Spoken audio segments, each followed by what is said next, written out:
here. It was so nice meeting all of you, and I look forward to this conversation.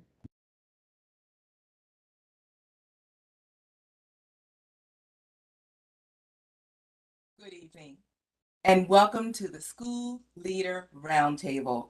My name is Dr. Vermel Green, and I'm a member of the Maryland State Board of Education. It's my pleasure, my ecstatic pleasure, to facilitate this virtual roundtable and to welcome Deputy Superintendent for Organizational Effectiveness, Dr. Sylvia Lawson. Our roundtable participants will also be introduced, and our viewers on YouTube Live, welcome, welcome, welcome to all our participants. This evening, we will hear from some dynamic school leaders who are piloting the Achieving Academic Equity and Excellence program in their schools. This pilot began last year following the release of Transforming the Culture of Maryland Schools for Black Boys, led by the Task Force on Achieving Academic Equity and Excellence for Black Boys. That task force was designed to examine inequities and recommend evidence-based strategies to enhance outcomes. The State Board of Education and MSDE are developing a strategic plan for strengthening education in Maryland using the blueprint for Maryland's future. And we need your feedback. We need your feedback to guide our planning. We want to hear about your experiences leading this pilot in your schools, your perspective on what is working well, what can be better, and we want to hear your innovative ideas to improve whole child outcomes for our Black boys and all our students. We will specifically be asking about blueprint policy areas, resources for student success, college and career readiness, and highly qualified, diverse teachers and leaders. Now, before we get started, I'd like to go over a few expectations and housekeeping items. First, we are live streaming this roundtable on YouTube from 4:30 to 6 o'clock p.m. Eastern. If you are viewing on the live stream, you can use the chat to ask questions and make comments throughout the evening. We will be sharing those towards the end of the roundtable and using this feedback to inform our planning as well.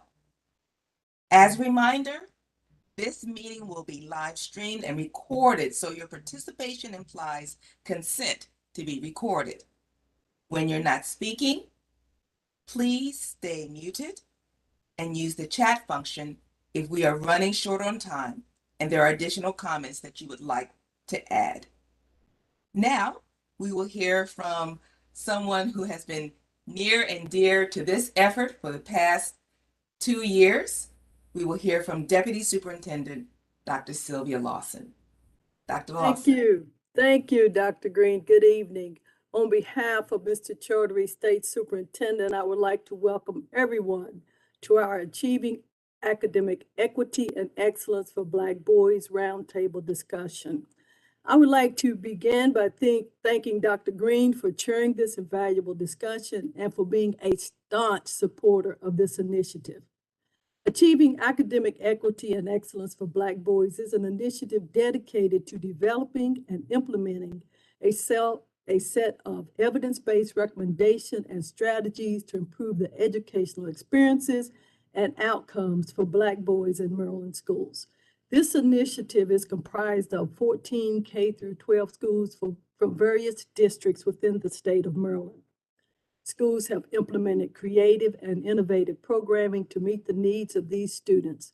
The types of programming for students include mentoring, single-sex classes, and a focus on reading and mathematics. Schools utilize community partners to support the initiative and provide field trips and in-school activities, as well as mentors. Each school works diligently to include students' voices in their programming. Teachers participate in professional development topics such as culturally responsive teaching, de-escalation, rigor, and, of course, equity. Schools also participate in monthly speaker series that focus on topics that support improving the educational experience for Black boys. The pilot schools have shown tenacity and have a vested interest in improving educational outcome for Black boys in Maryland schools. Thank you for your participation in tonight's activities. And at this time, I will return the program to Dr. Green. Thank you so much, Dr. Green. And thank you, Dr. Lawson. Now, we would like to meet our roundtable participants, some of the hardest working individuals that I've had the pleasure to work with. Please introduce yourself by stating your full name, title, not your school, but your school district, and grades served in your schools. Again, please do not mention specific names of your schools to protect the privacy of any individuals that you may mention. First, and I'm going to call on them by first name only. If you would please, again, title, school district, and grades served in your school. First, Charlene.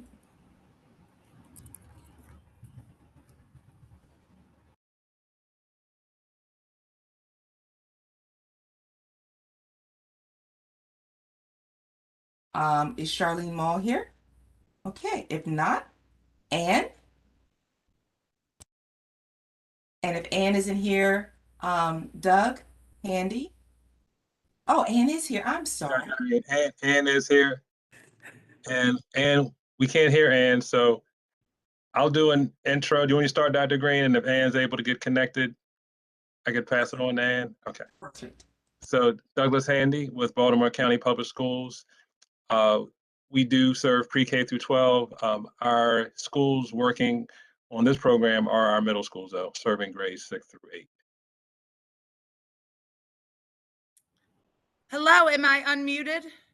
Yes. Yay! Yay! I apologize for the delay. We're having a family summit right now, so I'm trying to juggle two things at once. So it's very nice to be here. Thank you for the invitation.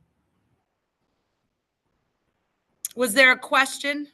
No, not a question. We just asked you to introduce yourself and your county. Good. All righty. Thank you. Kalisha. Good evening. My name is Kalisha Miller, Baltimore County Public Schools, and I serve middle school. Good evening, everyone. My name is Anthony Jackson, Assistant Principal, Baltimore County Schools, Middle School. Thank you. Joe. Good evening, Joe Sampson III. I am a principal at the elementary level in Calvert County Public Schools, and we serve pre-K through 5th grade. Thank you. Melinda. Good evening, everyone. I'm Dr. Melinda Tyler. I am a principal in Charles County, servicing pre-K through 5th grade elementary school. Good evening, everyone. I'm Deidre Barnett. I'm a vice principal in Charles County Schools, serving pre-K through 5th grade. Thank you. Diane. Good evening, everyone. My name is Diane Roberts. I am a principal at a high school in Charles County, Maryland. We serve 9th through 12th grade. Thank you. Derek.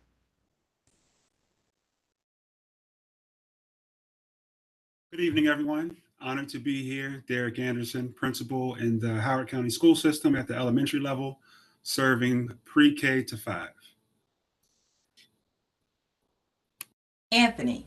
Thank you. Good evening, everyone. I'm also excited to be here. I am a principal in the Howard County Public School System, elementary level, serving grades preschool through 5th grade. Good afternoon, everyone. I am Olga Lloyd in Howard County Public Schools. I'm the ultimate education teacher, and we work pre-K through 5th grade. Thank you. Angela.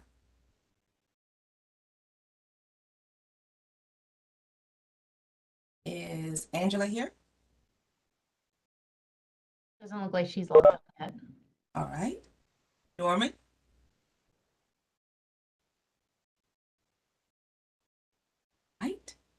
Robert? Right, we shall go on. Crystal? I sure hope that things aren't that busy at their schools that requires emergencies. Let's just hope they are busy. I think this is Bob. Bob, go ahead, please. Introduce your full name, title, your school district, not your school, and the grade served in your school, please. You're muted. Hello, I'm Bob Geiger. I'm the principal in Montgomery County. The school that we are in serves pre-K through second grade. Thank you. I'm glad you were able to join us. Did Norman come on? No? Okay. We will continue. Crystal? I don't think she came on.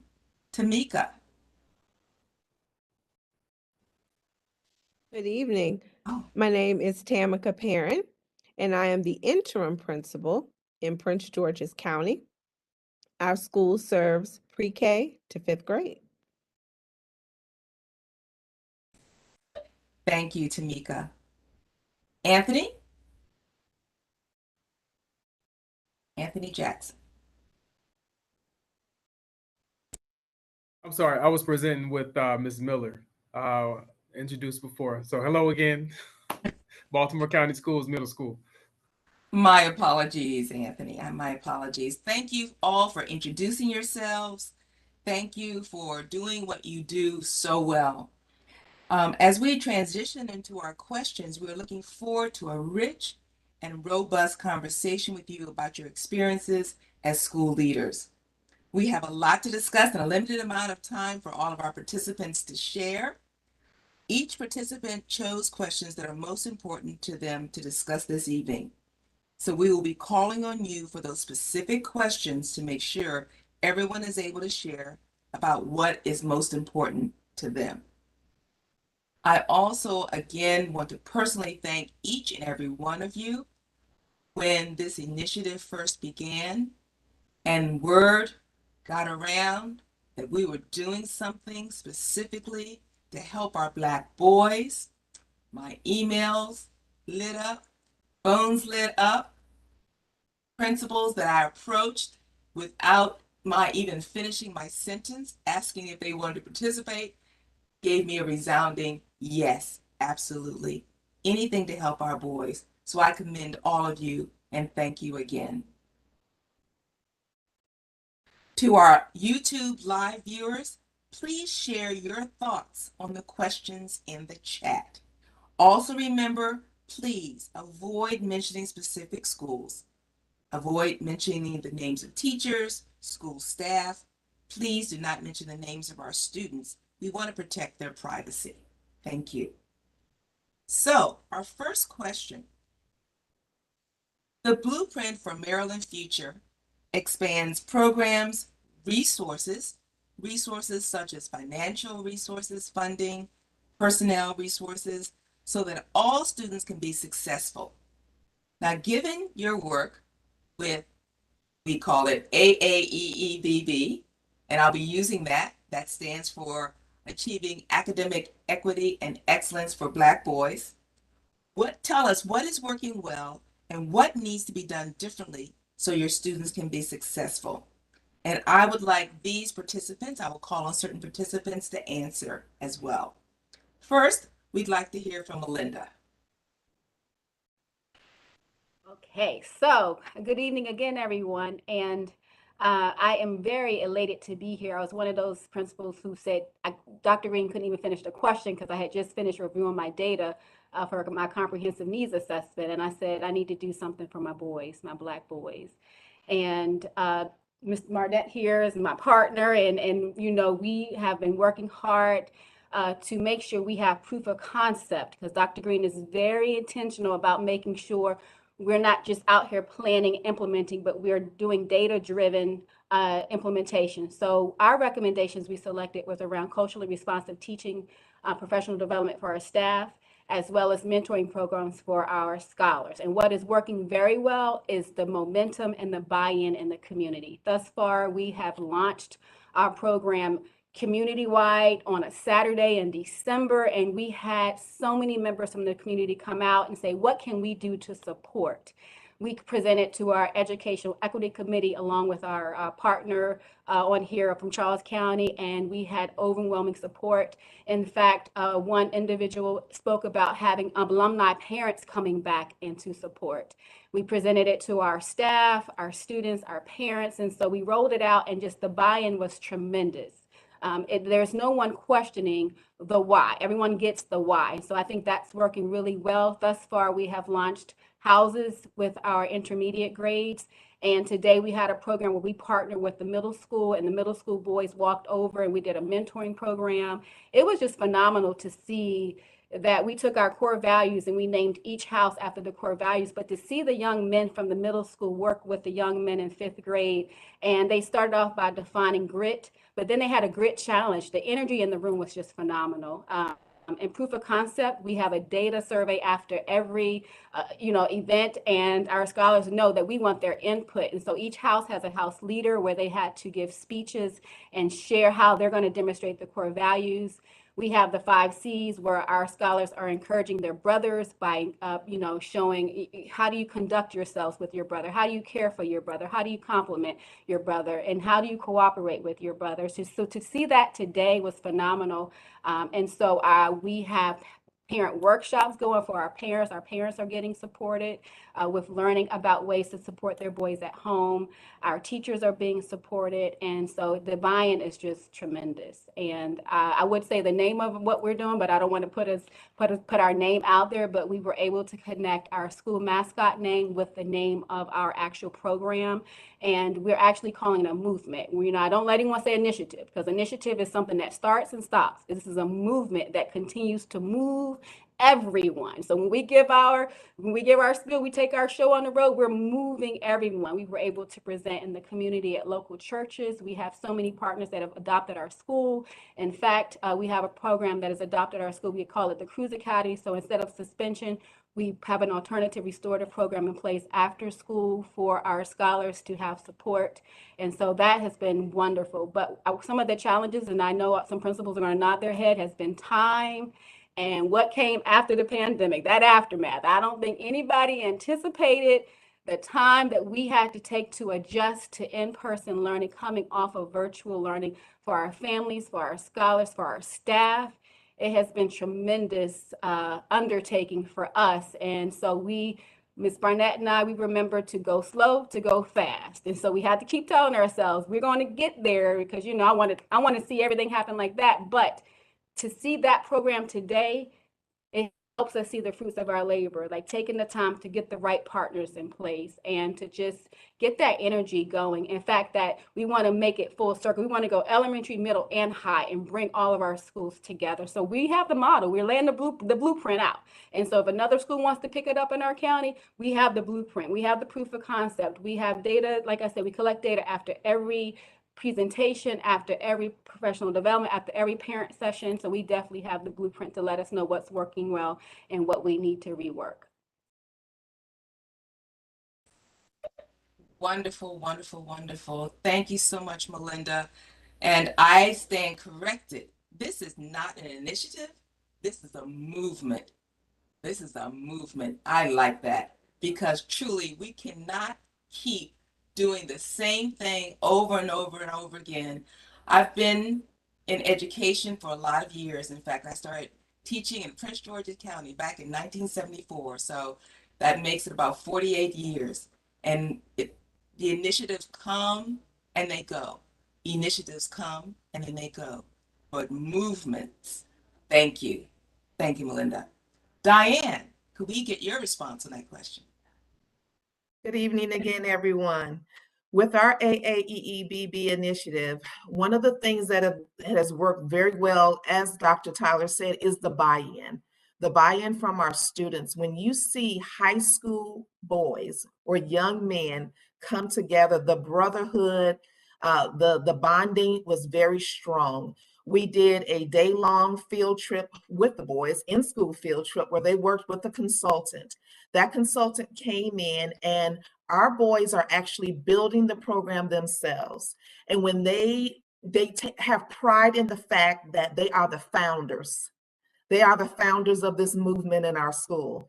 And they said, well, Miss Roberts, what happens after we leave? I said, what do you mean after you leave? You never leave. You graduate and then you turn around and you give back. So we're going to need you virtually to come in and help our boys. And when you should have seen those chests just go up, and the pride was really there. They're building a program where they set the mission, the vision, and the values. They are setting the guidelines and the accountability, the rules of engagement with our young men. They realize that instead of being schooled, they want to be educated. And they have been challenged to be the thermostat and not the thermometer. I empowered them to change the climate and the culture of our building. So we're starting with the 33 young men who lead, and they are turning around to grab 33 young men who need. And then it is beginning to spread like wildfire. We wanted to start a little smaller, but they began to grab their friends and say, come on. The proof of concept that we will have is the program. They're going through they're building the rites of passage program. So everyone who wrote the program will actually go through a condensed version because we don't have a lot of time left. So they will go through a condensed version of the rites of passage so that they can pass the torch to the next group of students. Our challenge has been time. Not only the time in the school year of what we encountered when it began, but the way our school day is structured. We began our school year, our school schedule we were separating the kids because of the pandemic. So we didn't have that time that we would normally have, like the 1 hour lunch, built into our schedule anymore for the students to get together. So we've had to be creative with the in-school field trips and, making sure that they are caught up in their classes so that we can grab them out. Right now, their eyes got big when I said it, but accountability and data. I said, okay, I'm so happy you set those accountability rules. Now you should be the first to partake in them. So they're going to have one-on-one meetings with their interim grades, their attendance. They have been checking each other in the hall about behavior. It's just a wonder to behold, let me say that. So it's been great so far. Diane, thank you. Diane, Melinda, Charles County is definitely getting it done. And I like something going back to what Melinda said, that it's important to share what you've learned. Unfortunately, one thing that I really regretted in my years of teaching, sometimes my colleagues acted as though the information they had was proprietary information. They couldn't share the good things that work, the strategies, the techniques. So please, those of you listening, take down some notes.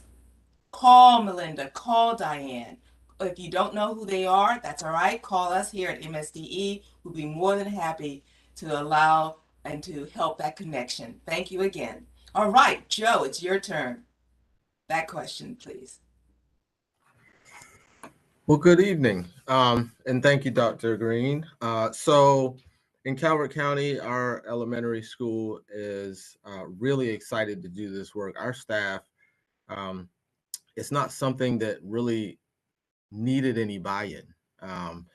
We know what our boys need, and so it was a very easy thing to put out a list of recommendations and ask our staff what they thought we should focus on for this school year. And so our two areas of focus are culturally responsive instruction and the science of reading. And so one of the things that we've done and we found to be successful this year is the CRI, the emphasis being on responsive. And so our staff really has been responsive to the needs of our boys and really having those conversations, getting to know them on a deeper level, finding out how they learn, what they need. And so we've partnered with our high school down the street, and they have come in with their scholars to be mentors to our students as well. And they are reading books on video to provide to them. Those same books were provided to our students, and they are either about African Americans' experience or authored by African Americans. And so for them to have this meeting, they're talking to them about their futures, what they want to be when they grow up, backup plans in case certain things fall through. And they're really just being a positive influence. And so we've had meetings with the high school scholars and then our scholars as well. And what's happened is I've received emails and phone calls from parents about how impactful it is to their sons and just thanking us for doing this work. So it's been something where, like I said, there wasn't a need for buy-in. We already knew that it was needed, but the fact that everyone's jumped in with both feet, it's been a really powerful experience. The one thing, obviously, that we wish we could have done, because we started off with 3rd through 5th grade students in terms of the ability to meet with the high school scholars. We wanted to be able to do that with our younger students as well, but space and then the time of day that the high schoolers were able to come to us created a little bit of a challenge. So we're hoping that in the near future, we'll be able to expand that. But overall, teachers are excited because they're also going to be getting some professional development in letters training, which is language essentials for teaching reading and spelling. And so trying to close that gap and learn about how the brain learns, especially for our Black boys. And it's going to be, like we were talking about earlier with the movement, it's going to be really powerful to see, and I'm looking forward to it. Sounds great. Thank you. Thank you, Joe. And finally, Charlene, same question. Hi there. Good evening. Good evening. Can you all see me? Yes. I was having some trouble with my video earlier, so I wanted to make sure.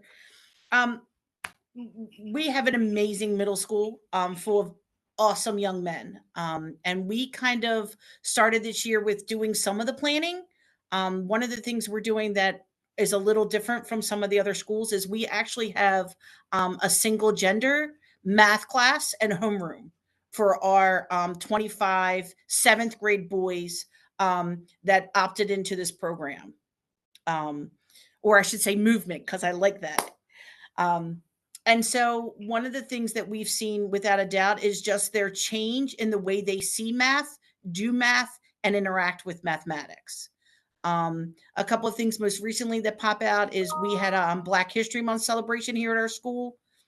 And the boys, for the first time, many of them said it was the first time they actually participated in a Black History Month program. So they all researched a famous mathematician of color.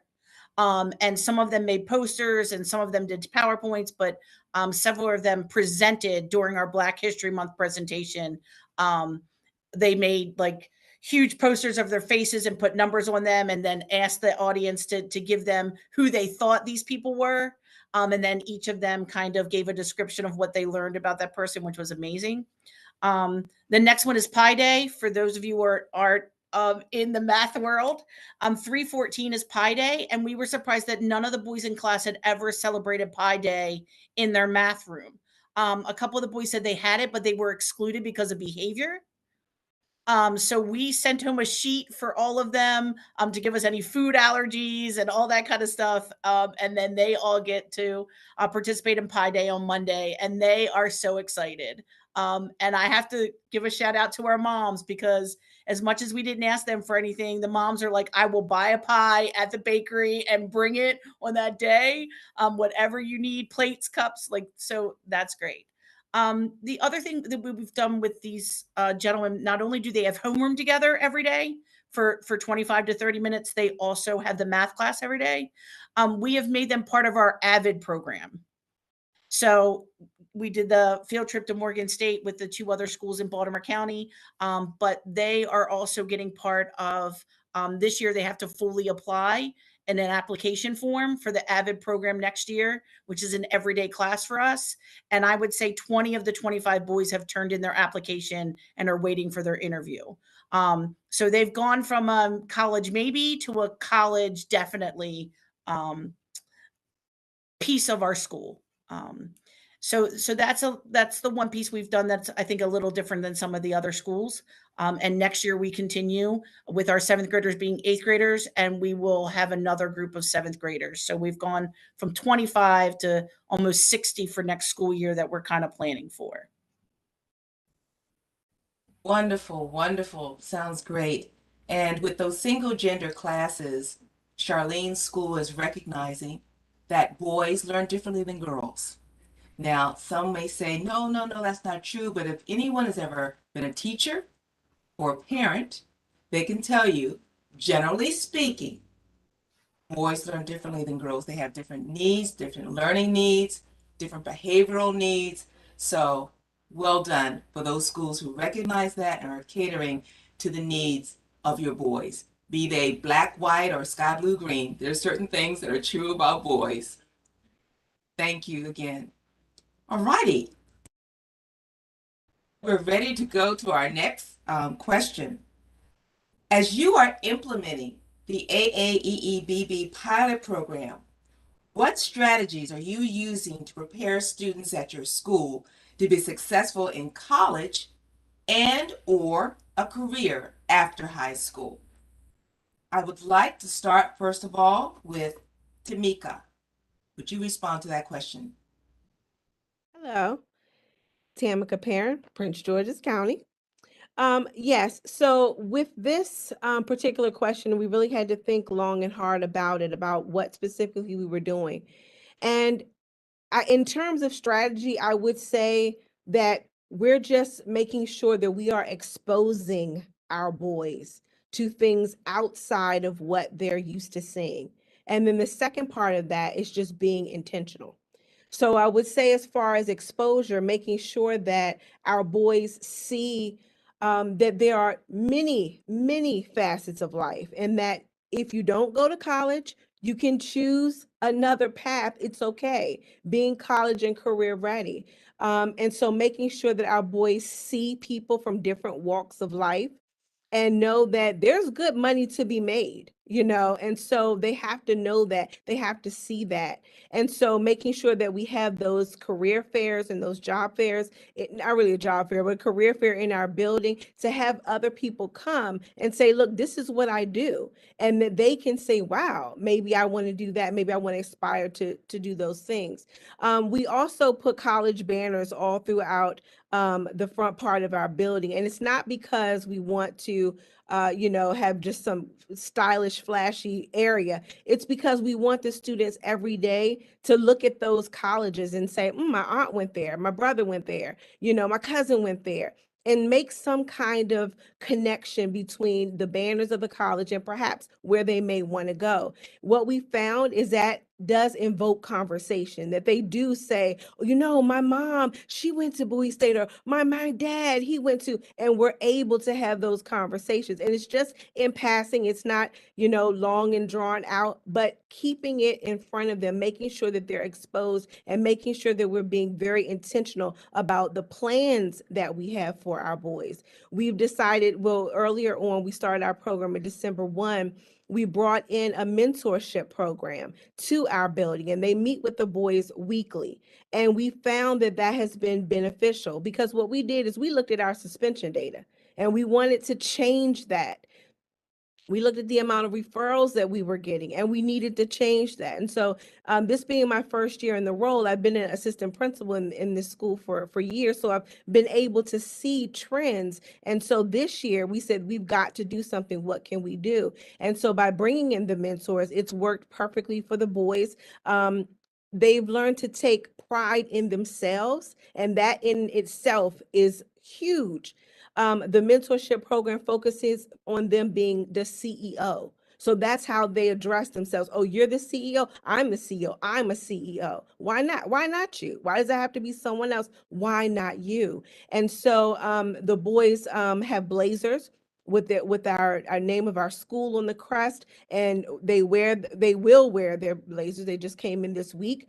And they'll be wearing them every Wednesday when they meet. And it's just an awesome thing to see that they took pride in just getting measured. So the tailors came out and they measured them. And I'm telling you, if you've ever seen anybody get tailored for a suit before, there's this light that comes on them like, oh yeah, because you feel different. And so they were so excited. And so that was a piece of that. And then also, we have a program called the Cody Rockets, where they're able to do coding and learn coding. And so just being, again, that exposure and that being intentional, that intentionality is so important, because we don't want our boys to fall through the cracks. And we know that us being in elementary school, we're setting that foundation. And so we take our role very, very seriously.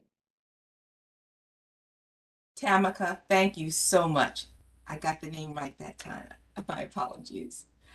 Tamika, you are doing something that a lot of schools that are in the upper levels really don't have the opportunity to do, and that is the foundation, setting the foundation. And you're so right about those jackets and having them look good and look the part. And when they go out, I remember a school where I had the boys complain, why do we have to wear blazers? But when they went out for a field trip and they got such compliments, you could see them just swelling with pride. Well done. Thank you. Anthony, could we have your response to that question? Yes, thank you, Dr. Green. We too, we're at the elementary level, and exposure was at the top of our list as well. And so what we have is we have a really robust mentoring program. And when we looked for mentors to come in and work with our scholars, we wanted a diverse backgrounds. So we have mentors that are engineers, plumbers, we have a chef, IT, an investigator in DC government, professional dancer, visual artist. So our boys are able to connect with mentors that have a wide range of professions, and really what we want to do is just expose them. And maybe if there's a profession that they connect with that gauges their interest, especially at that elementary level, because we're dealing with 4th and 5th grade students, so if we can engage them early on to start thinking about what they want to do as they, move through their academic career, that's really what we want. And I'm going to allow Ms. Lloyd to expand on that a little bit. Yes, we really want to expose our children, as the former principal had said, and we're developing relationships with mentors, relationships with each other, and through those relationships, giving them avenues to explore themselves. We had one of our mentors come in, he was one of our guest artists, and he had the children lay out a map for their life. What is it that you aspire to be? What are 3 things that you're going to do to get there? So one of the students we were meeting with today, in fact, he's identified his undergraduate school for agricultural studies. He's identified Tuskegee, going on to Tuskegee to become a veterinarian. So he's looking at the HBCUs on the wall. So we're really in agreement with the school that spoke before us about exposure. We also do outings and field trips. So we took the students to the African American Museum in Washington, D.C. They did a virtual activity with that same museum. We took them to see Black violin. And then we do fun outings too, sky zone, skating, so that they can bond with each other. And just giving them different opportunities to just explore life in general. Wonderful, wonderful. Thank you so much. Great things happening there. And Anne, could you respond? Yes, thank you. And I do want to say that exposure was also my word, so I'm not going to beat it to death. But at the same time, that really is what it is. I'm at the middle school level in Baltimore County. So we have college days where we wear shirts, we have banners around the school. We're talking about it. We're talking about March Madness to get kids, to think about college and sports. But one of the things that we really put in place for our staff to help our kids with that is the concept of rigor. And the concept of rigor is not that it's a thing per se, but that students are okay with it being challenging and they don't want to give up and they feel so excited about it that they want to keep going. And that's what higher level learning really is. And we want kids to have that mindset that just because it's hard doesn't mean I don't want to do it. Because it's hard, maybe I want to learn more and get better about it. And that's really what college and career is. So we're talking about rigor with our teachers. We're talking about being that warm demander, because especially after coming back from the pandemic, our kids a lot of times are quick to put their heads down or quick to be like, I don't know, learn helplessness. So having teachers understand, number one, establish the relationship, and two, push. You know, we got to push. We got to have that warm demanding, because those are the skills that the kids are going to need. Perseverance is probably the number one skill that all of us need in our future, and for sure our kids. So that's absolutely where we're focused on. And thank you so much. And you hit a key concept about relationships. And this is especially true with boys. Boys need to bond with teachers. They need to have their respect. A boy will go jump a mountain, run around the river for anyone that he respects and who he is bonded with. Unfortunately, many people don't realize that, and they're wondering, why can't these boys just do it? I just tell them, well, have you bonded with them? Have you taken a chance? Or have you taken the effort to really bond with him? And boys bond differently than girls. And again, generally speaking, girls bond many times by talking. Boys bond through activities, shared interests. If you want to know how boys bond, look how they interact with each other, with the punching and the wrestling and the tough talk and the joning. Oh, am I dating myself with that word?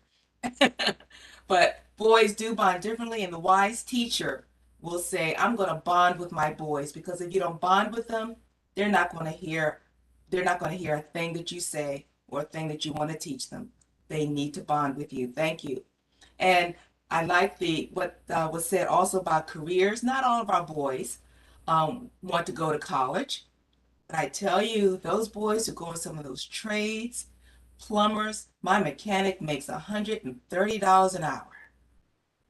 The plumber that comes to my house, who's here for, 30 minutes, he gives me a $300 bill. So there are many other things and many other opportunities out there for our boys and for our girls as well, but especially our boys. All right, without further delay, let's go on to our next question. How can we recruit and retain a more diverse educator workforce? And I'm going to ask Robert if you would first respond to that question. Thanks. First of all, can I just say a thank you to all the people who are sharing, because I'm learning a lot listening to folks, and it's getting me excited about going out and doing stuff. In terms of recruiting and retaining a diverse workforce, one of the things that I think that we should be doing more of is thinking about connecting with folks really early in the game. So as I mentioned earlier, our school is pre-K to second grade. We have 2 teachers on our staff right now who were students at our school. And our school is it's the highest. It has the highest farms rate of any school in Montgomery County Public Schools. These are folks who, they're immigrant families. They've grown up and they've come back and they want to give back to the community that's been so much a part of their lives. And I think that so that piece of trying to grow homegrown talent, if you will, is an important piece. And I think that sometimes it's overlooked. We start to try to make connections with kids once they're in college, but I think that we need to start earlier in the game there.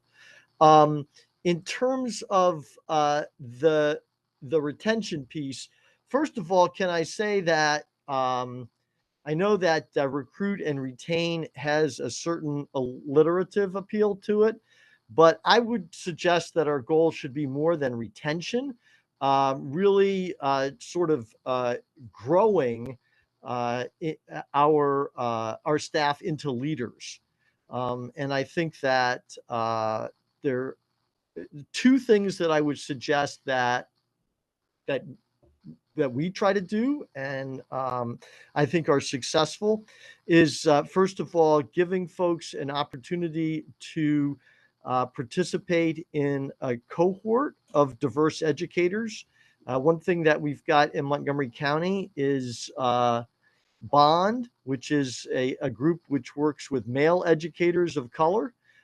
We have multiple members of our staff who participate in that group, and a lot of members of our staff attending the group's annual summit so that they are learning things that we can put into practice in our school. And I think that cohort experience helps people find meaning in their work, and helps them decide that they want to stay around and persevere, as someone else earlier said, through the challenges that always come up in our work. And the other thing is that we look for leadership potential in all of our staff and in our staff members of color. And I think that if we are thoughtful as administrators about understanding both our staff's dreams, where they want to go with their lives, but also what our staff's talents and potential are, and helping them see that, and helping them know that we have confidence in them to grow into that leadership future. I think that those things help people want to stay with your school, with your district, and make a difference. Thank you, Bob. Thank you so much. Joe, could you respond to that same question? Retaining and recruiting a more diverse educator workforce.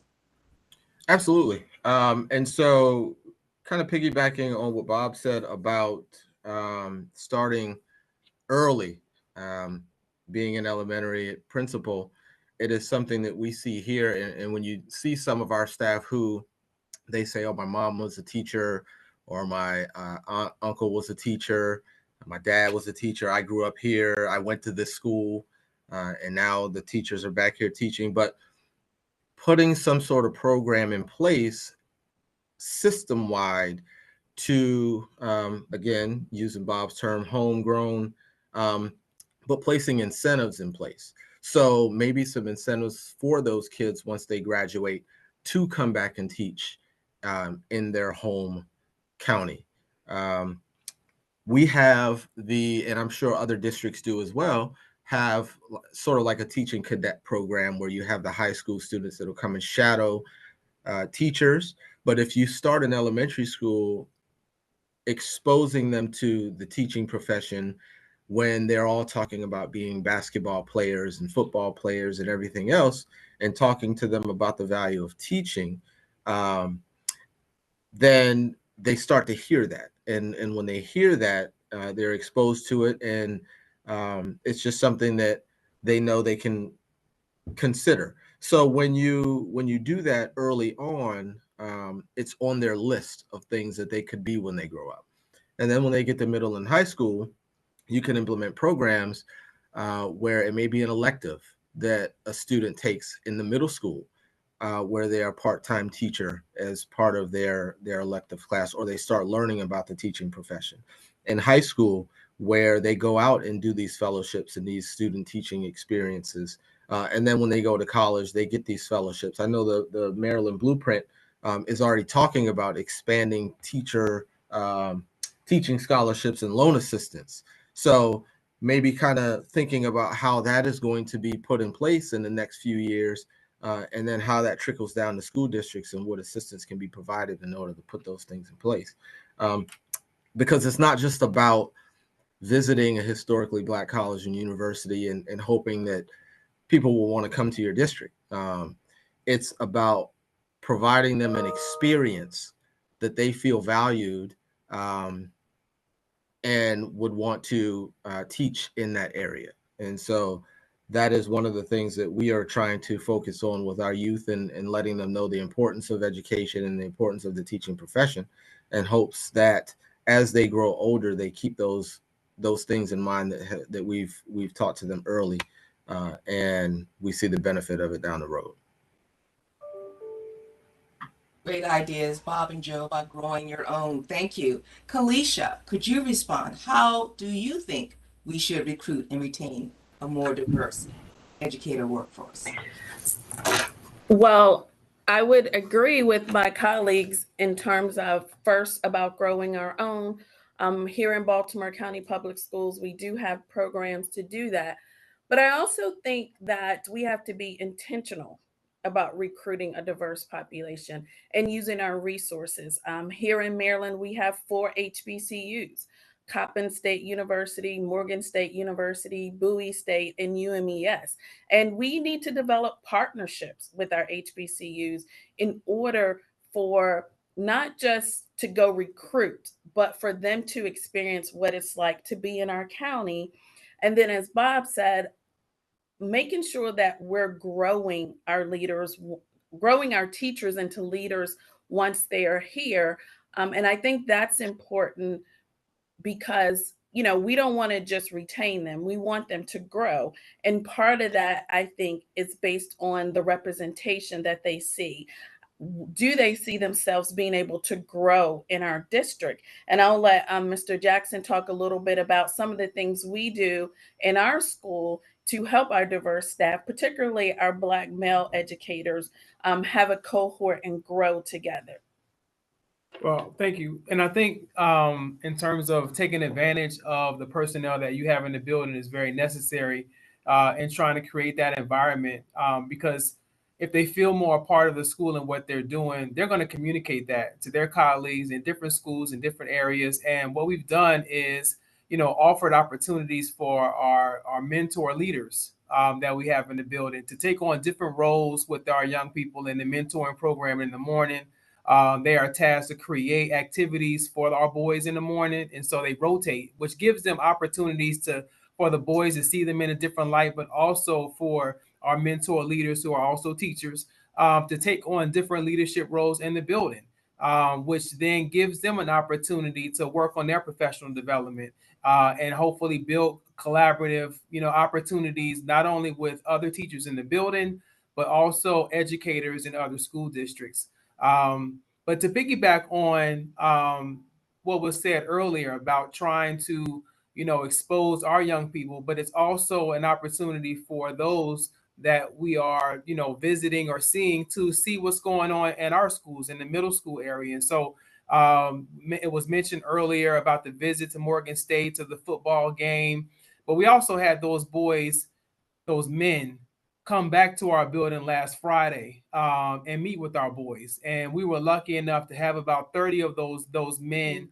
And they talked to us about their, you know, not only about being at Morgan and why they're playing football, but when you start to hear their majors, more than half of them were health education majors, where education could be an opportunity for them when they come out of college. And so them being able to see what it's like in the middle school environment and working with our boys, hopefully we're creating, you know, an opportunity for them to think about education, you know, when they graduate, and looking at Baltimore County, looking at middle school, looking at Maryland in terms of an opportunity to give back.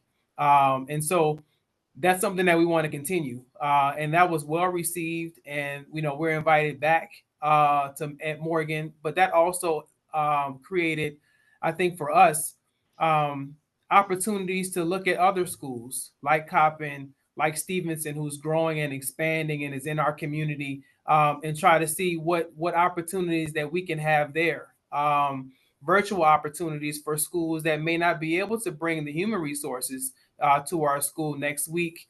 The Meyerhoff Scholars from UMBC will be able to share their experiences and their stories with our boys. And those will be opportunities for the undergraduates to see what it's like in some way, to the impact they can have in terms of education. Wonderful. Thank you so much. The chair of the AAEEBB Advisory Council is Dr. Darrell Howard.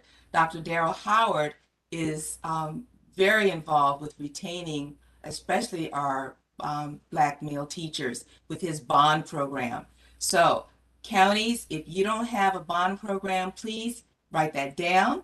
Contact Dr. Darrell Howard. You can reach him by reaching out to us here at MSDE, because that is definitely a program. And just one last thing before we move on to our next question. We sometimes wonder why we don't have more men teachers of any color in our school. Remember, we want to be involved in a career where we had a positive experience. Unfortunately, for many of our boys, Black boys included, school was not a positive experience.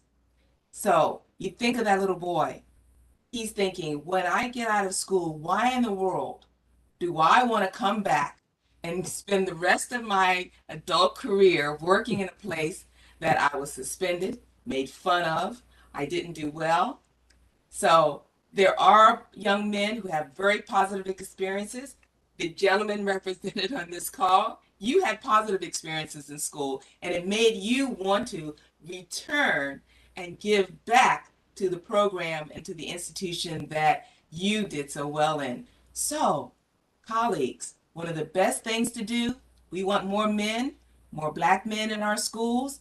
Make their experience in school to be a positive one where they want to come back and give to the children behind them. All right, this next question, we have a number of people who are going to be responding to it. So if you can please limit your response. I know you're all excited about what you're doing, but we want to make sure that everyone has an opportunity. Please use the chat feature if you have other ideas that you're not able to expound upon. All right, first, the question. What strategies, oh, I love that question. What strategies are you using to ensure our current educators are trained in culturally responsive instruction and practice? And I just want to clarify something. When we use the term culturally responsive instruction, at least in regards to AAEEBB, we're not talking about some of the other ways that has been explained. What we're looking at is teachers who know something about what it means to be a Black boy or what it means to be Black. Cultural. Are you aware? Have you been educated in some of their terminologies? Can you speak boy? Can you speak their language? So that's what we meant when we developed this as one of the tenets in our AAEEBB. So first, strategies that you're using. Anthony, could you respond first? Yes, thank you for this question, Dr. Green. So one thing that we're working on at our school is each staff member writing their racial autobiography. So looking at where they grew up, what the dynamics of the neighborhood was, what the dynamics of their school was, what the dynamics of their family is. And we come together as a whole staff, and then we break off into groups of 10. So you really, over the course of the year, have gotten to know your group of 10 really well. And so it's really this year of like self-exploration, looking at your strengths when it comes to your own awareness of your own strengths, deficits, any bias that you may have. So we've really spent the year focusing on ourselves because before we can make progress with students and with others, we need to know ourselves well. So that's really been our focus and our starting point as a staff. What did you want? No, I mean, I was just thinking about sort of the open conversations that we do have around being able to provide a nurturing and safe environment for all of our students, especially our Black boys. We definitely need to explore within. So. Thank you, Anthony. Derek. Could you please respond to that question? Thank you, Dr. Green. I would like to think that we have what I would consider a parallel professional learning plan that kind of has two lanes to address this question, or the need, if you will. So first, in one lane, we have recently completed a series of restorative justice book studies. So we read as a staff, everyone was, required to participate after reading various chapters methodically of the Little Book of Restorative Justice in Education. Because it's a relatively short read, we're able to engage in those conversations monthly within those groups to really start to address the mindset and what it means, or what restorative justice is. Because it's not a strategy, it's not something that's replacing discipline. It's really a philosophical approach. So that's kind of a foundation for all staff to engage in, to think about the way we interact with not only each other, but of course our students. In the second lane, or the parallel lane, we have anti-bias, anti-racist training being facilitated by Dr. Kayla Jones out of the University of Maryland. And she has, facilitated and helped us explore topics such as unpacking our identities, or power, privilege, and oppression in educational environments. And that further deepened our reflection as educators in our respective roles, because within the group, we have, I have colleagues that serve in various roles throughout the building. And that work, again, was meant to really enhance kind of the direction we are moving as a school community. And I think we are moving in a good direction because as a result, there's kind of this cumulative impact that we're seeing in regards to what happens on the day-to-day. Because I'm really convinced that it's not, a professional learning or the latest trend that we're jumping on, but it's really our approach as a school and how are we going to provide the environment for our students. So just a few quick examples, because I know you wanted us to limit our time, but these are examples that I think demonstrate the culture that we want to create in our buildings for our Black boys. So one is our art teacher extended one of her lessons because it was around injustice and an artist who had works that were created during the civil rights era, but she was able to, through her training, she went to the ABAR training, able to extend that lesson to have a conversation about injustice with her third grade students. And we're not just talking about art, but we're talking about the impact and experiences of, others. Additionally, another example is a teacher who is one of our resource teachers. She has the responsibility in some cases to recruit and invite families to specific programs and family events. When she sought out names of students who teachers might have wanted to invite, when she received those names, she realized all of those families looked a certain way. And she reached out to me and said, I'm not sure I would have picked up on that had we not gone through those types of trainings. And then lastly, having a little boy in second grade, one of our paraeducators, again, through the training, was very intentional about the book that she selected for a read aloud. And one of the little boys quickly recognized, because he saw himself as one of the main characters in that book. So it's those types of things that I think speak to the culture and the direction we want to move in for transforming the culture for our Black boys and all of our students. All right, thank you. Thank you so much, Derek. And could you respond? Ways to ensure our current educators are trained in culturally responsive instruction and practice.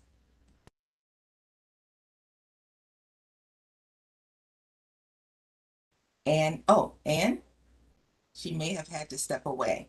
All right. No, I'm here. I apologize. I'm sorry. I think I lost connection for just a moment. Are we on the final question or the fourth question?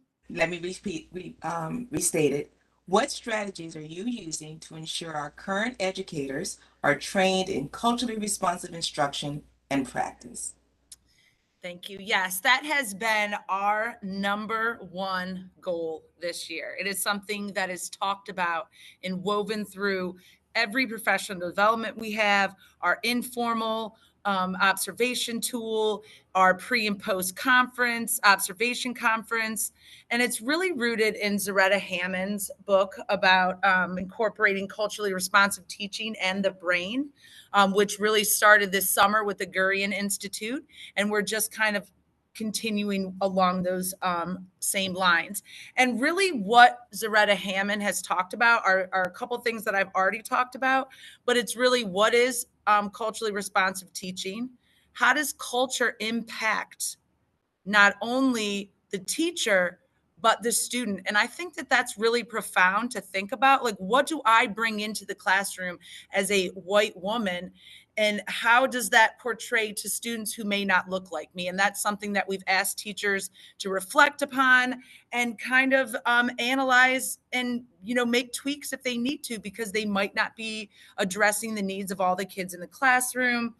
Then we talked a lot about being a warm demander. Over the years, I have noticed that some of our kindest teachers who believe they're going in with the idea of equity and the idea of success for all really then start to think about the kid and their trauma or what they're bringing in, and then they lower their expectations for them. Instead of embracing and pushing, a lot of times, oh, I feel sad for him. I don't know what time he went to bed last night. I'm not going to make him do the work. And I feel like that's what we've really talked to teachers about, is really holding kids to those high expectations. We also make sure that we share culturally responsive things with our families. We just concluded our first family summit, which was phenomenal. It was, we shared some of these Gurian Institute ideas, culturally responsive teaching ideas with our families. In addition, we allowed them to share some of their cultural experiences and what they do at home to support their children, so we could, again, work together as one collective unit. And yeah, I think that, yeah. You did a great job. Thank you. Thank you. Please, excellent ideas. You have more though. I can see them just turning around. Could you please put them in the chat, because we need to know just what they are. Thank you for sharing. Let's quickly move to Melinda. Okay, good evening again. And along with what Ann just shared, we took a dive with brain development and looking at the neuroscience to kind of pay attention to how to turn our dependent learners into independent thinkers. And so Ms. Barnett is going to share about the approach that we took for our staff, our scholars, and our parents to provide support in understanding the brain development of boys, but also girls, because you got to understand both if you have both in your classroom. All right, good evening, everyone. So we kind of started this movement maybe 2 years ago, and we started with our staff and having Principal Kafele come in and talk to us about why gender matters and the difference between boys and girls, most importantly, Black boys. And from there, we brought in Dr. Michael Garian and Dr. Leonard Sachs, and they've taught us things about boys adrift, why gender matters. But not only that, we included our parents as well. So we have self-paced courses for our parents as well as our teachers, where they're learning about the differences in gender, why gender matters, the difference in boys and girls, and things that they can incorporate at home. And then lastly, we too are doing a school-wide book study. Zaretta Hammond's Culturally Responsive Teaching and the Brain. We meet once a month, and we talk in teams as to the activities that we can bring back take into the classroom, and then we come back and discuss how we can do those. So that's what we're currently doing here. And then one more thing for our scholars, we brought in Mr. Ashanti Branch, who talked to them about taking off the mask. So the mask you show, but then the mask you don't show. So those are the things that we're doing thus far to help our staff, our community, and our scholars. And we utilized one of our teachers on the implementation team to lead the book study, and the conversation and discussions are very rich. We talk about how higher order thinking with our scholars, but we have to do higher order thinking with our staff and kind of help them dig back into their classroom experiences and thinking about culturally responsive teaching strategies, but also having that in the forefront of their mind when they're responding to behavior, when they're engaging in conversation with scholars, when they're de-escalating behaviors, when they're planning lessons and providing those extension activities. And so trying to make sure that it's in the forefront, is what I'm doing culturally responsive? Am I responding to what's in front of me right now, or I'm just completing a lesson plan that I have in place and I need to get to the finished part of the assessment? And so we are still in the beginning stages. It's a process for us with so many things that we're moving through, but we didn't want it to be another thing. We wanted our teachers to really understand the need for it and to actually have a thirst for it. So when we get the referrals about, I don't know what to do with my boys, and we say, well, we have our Gurian Institute trainer on site, and here are some strategies that you can use, and then proof of concept. We have the survey after the book study conversation, but we also have reflection questions that our teachers submit. And so we keep that qualitative data and quantitative data for proof of concept. That data is so important, colleagues, because I know in conversations I've had with Mr. Chowdhury, our state superintendent, he's looking for proof of concept. So we can say these strategies work, and we've got the data, be it quantitative or qualitative, we've got the data to show that it works, because we can't just keep this among our 14 schools. It's got to be spread. It's got to be spread around the whole state, and hopefully even nationally when they see the success that we're having in Maryland. All right, we would like to hear now from Kalisha and Anthony. Tell us what you are using to ensure our current educators are trained in culturally responsive teaching. Well, like our colleagues, this is kind of the root of everything we're doing this year. And we also are doing a book study with Zaretta Hammond's book, Culturally Responsive Teaching and the Brain, and making sure that as we go through the chapters in small groups, that teachers, our staff are really understanding what it means to be culturally responsive to our students, but also giving our staff through this grant additional planning time so that as they're crafting their lessons, they're able to make sure that they're using the strategies that are being put forth in the book. And our last meeting, I think what was so powerful is that we did the culture tree with our staff. And so having them go through that culture tree and then sharing with other staff members was like an aha moment for a lot of them. And they actually wanted to know, can I take this back and do this with my students? And we said, absolutely, because it gives you a different lens of what's important to your students. So that was something that was kind of an aha moment for us when the staff members really felt that connection to doing that culture tree and wanted to take it back and make sure that they did it with their students so that they had an understanding of what was important to their students, but also that students understood what their peers felt was important as part of their culture. Anthony, did you have anything to add? Only other thing would be just that's really been a springboard to other conversations within departments. In addition to our equity meetings, we have content meetings where we've done some activities to try to reemphasize individuality and finding ways for teachers to create opportunities to break down their classrooms where each student feels more part of the lesson. And just this last meeting that we had, teachers got a chance to take personal inventories about themselves, and we shared that to kind of further understand that our kids may look the same, but when you peel back those layers, there's some uniqueness qualities to them, and we need to be more cognizant of that and find ways to create lessons where we can peel back some of those layers and get our students to open up. Then we can really find some meaningful lessons that make them feel more a part of what's going on. All right, great. Now, I love this last question. Years ago, someone once told me that the only thing you need to accomplish anything is money and a maniac. Well, I didn't like to really be called a maniac. So I said, well, how about just a passionate person? So we have been very fortunate to be given an allocation, a good chunk of money that we have distributed among our pilot schools. It'd be great if that chunk was even greater. So my last question, and I'm going to ask Charlene to start off with this. This is the question. Colleagues, if you had $1 million to invest in your school, how would you spend it?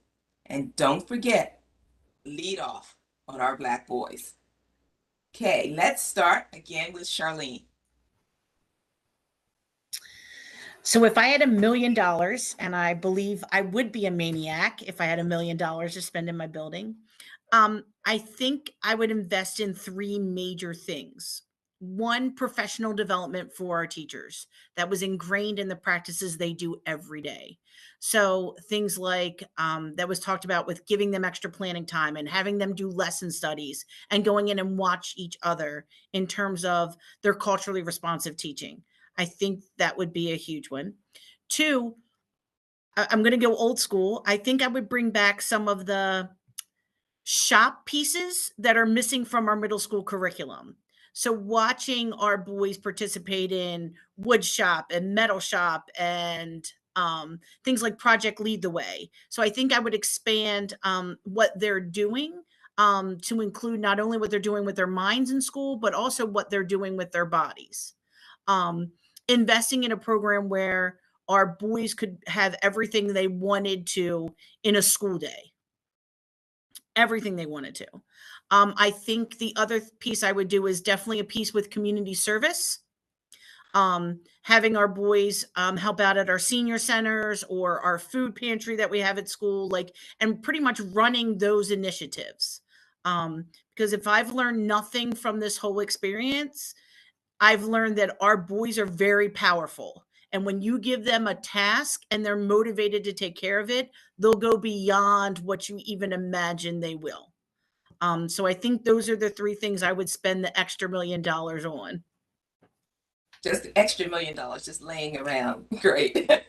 All right, we're coming to our end, so we want to make sure that you think about it and make your answers very succinct. All right, first of all, I mean, not first of all, but second of all, Tamika, what would you do with $1 million? Yes, that would be awesome. I definitely would focus on a few areas. I would say health and wellness, and then sports and enrichment. So around those, I would say I would like to expand our building in the way of having a gym. We don't have a gym. And so because of that, our physical education teacher has to be very creative, doing a lot of work in the classrooms as well as trying to look outside to make sure it's not raining or snowing. So he's very limited in what he's able to do. So I would like to have a better and more expansive physical education program.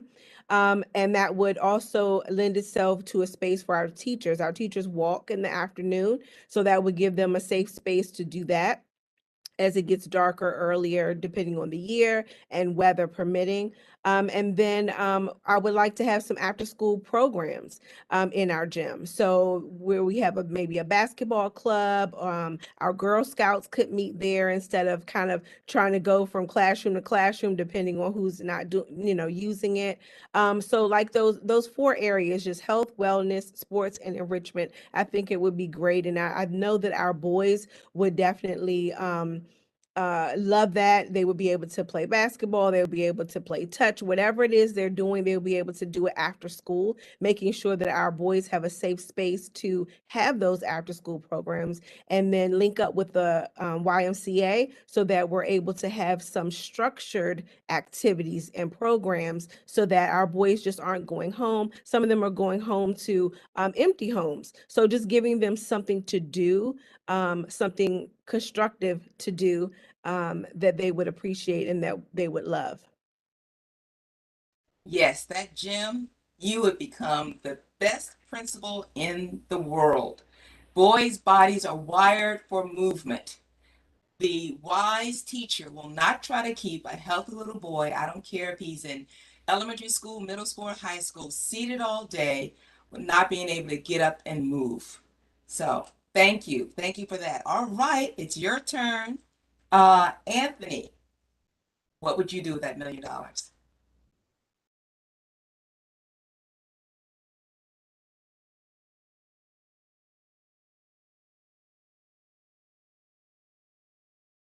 We lose Anthony. All right, well, let's go on. Derek, you can take his $1 million and your $1 million. What would you do? You snooze, you lose.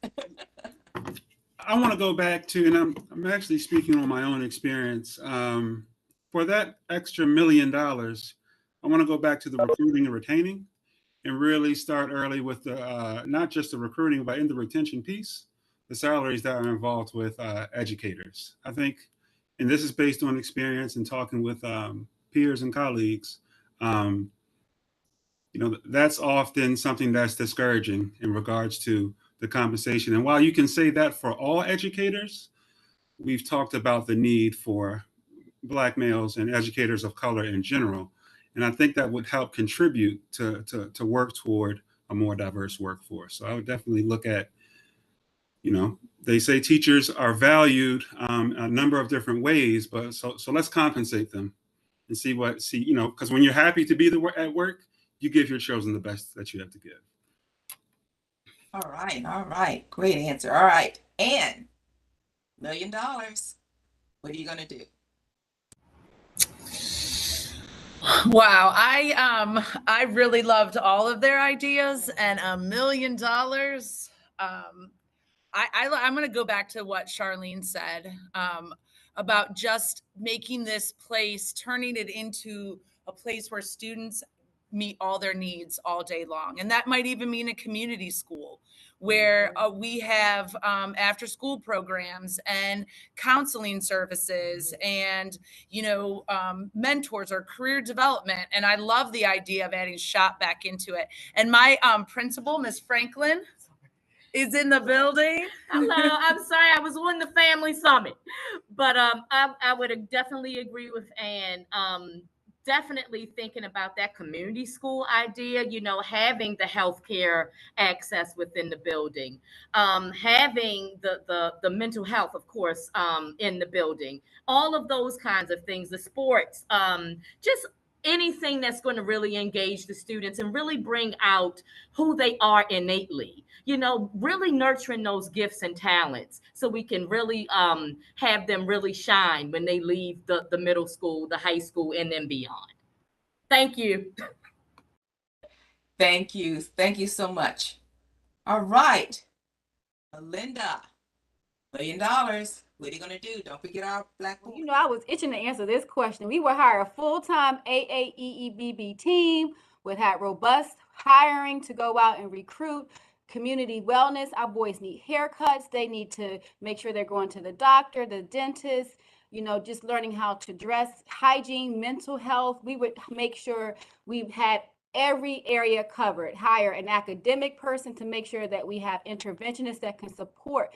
We need human resources, right? We have a ton of digital programs. Our boys do digital programs when they go home. They're on those video games.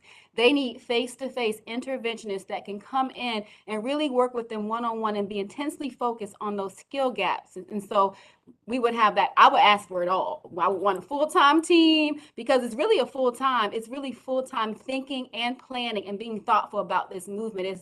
And we all know we have a ton of other things we're doing, and to keep the wheels churning for the AAEEBB, it has been tough, but because we have that passion, it's keeping the movement going. But I would certainly hire a full team and to get that robust recruiting and retention so we could have affinity groups for our teachers, because the AAEEBB team is for teachers too. It's not for just our Black boys. It has to be for our minority teachers, our teachers who need that support. They need to hear the other challenges that teachers who look like them or who have the same experiences as them that are going through, and be supported. So that would be a part of my team as well. So everything that everyone said and some, that's what I would ask for. You have not because you asked not. Very good. All right. And last but not least, Kalisha and Anthony, your ideas. What will you do with that $1 million? Well, I agree with a lot of my colleagues. I think expanding programs, we're very fortunate in our school. We already have Project Lead the Way, but expanding that and having more rooms of Project Lead the Way so that our students can do more hands-on opportunities, but also using funds to have after-school program and buses so that our students are able to stay after school and to participate, in activities outside of the school day, but also having some opportunities for families and some of the programming for some of our families, such as, even providing workshops for our parents on how to write resumes and things to also help the whole child, helping the family all at the same time. All right. So we need to all write our legislators and tell them that we each need $1 million for our school. Well, that brings us to the end of our roundtable. A few more things. I just want to thank all of our participants, all of you hardworking administrators out there. I want to thank those of you who are viewing on YouTube, the state board. I understand that our president of the state board, Mr. Crawford, was online. Thank you, Mr. Crawford, for tuning in.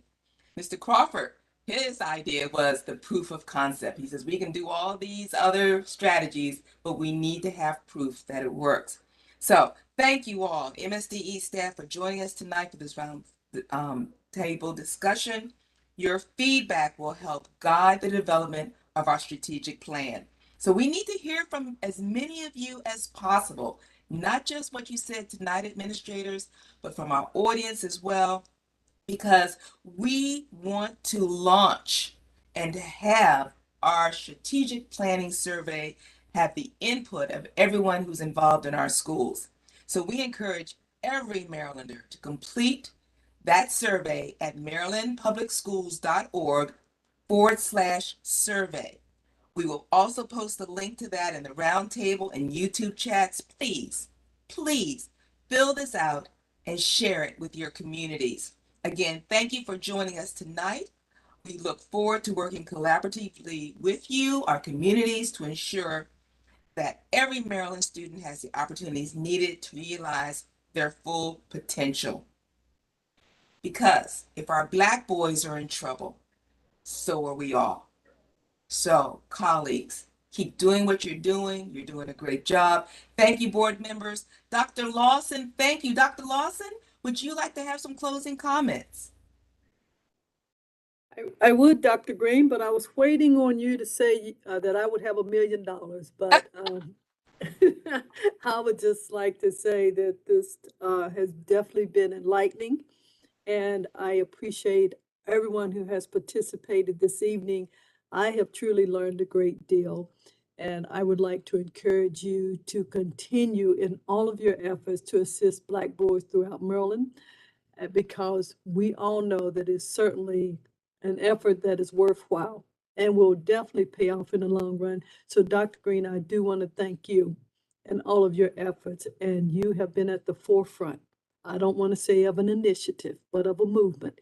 And with continued support, with individuals such as you, the movement will continue. So thank you very much.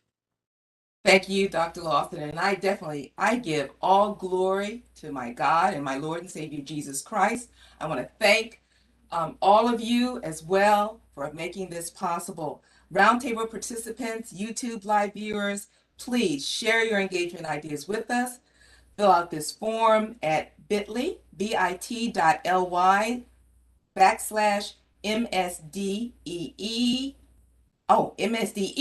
engages. Thank you again so much for all of you. Keep helping those boys and doing what you're doing. Have a wonderful evening. I hope you have a sparkling rest of your week.